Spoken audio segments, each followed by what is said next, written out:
Is this neglecting, abusing your kid? Obvious CW for child abuse? I sprained my knee a couple days ago and after it happened my mom told me we could get me a brace. Today we were driving home and it would have taken us around 30 to 40 minutes to drive home. So I asked if we could stop by the Walmart on the way back to get a brace cause we haven't yet, and my mom pulled over and kicked me out of the car, barefoot in the middle of a park in a neighborhood I knew nothing about, and told me to walk home. There was no sidewalks either, so I'd have to walk home in the road. Her reasoning for kicking me out of the car was because I was being needy, and pestering her because I kept asking when it wasn't convenient for her. She didn't pick me up until after I already called a friend who lived somewhat nearby and asked if I could go to their place instead.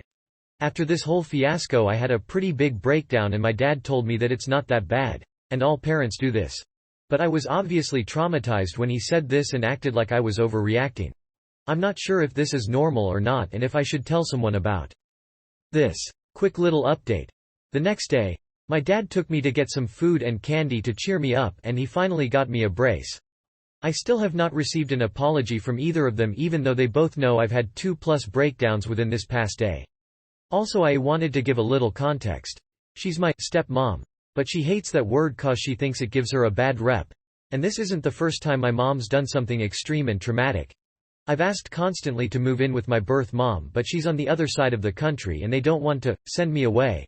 I'm kinda used all the yelling and fights by now. How sad. And my dad is actually a lot better. He usually steps in and says sorry and conveys my mom's feelings for her. My mom also came from an abusive household, so I think I've also just subconsciously gave her some slack, but after hearing how insistent everyone is on this not being okay, I've started a move-out plan. I am now getting resources and started researching how people in my area can help. Thank you all for the help.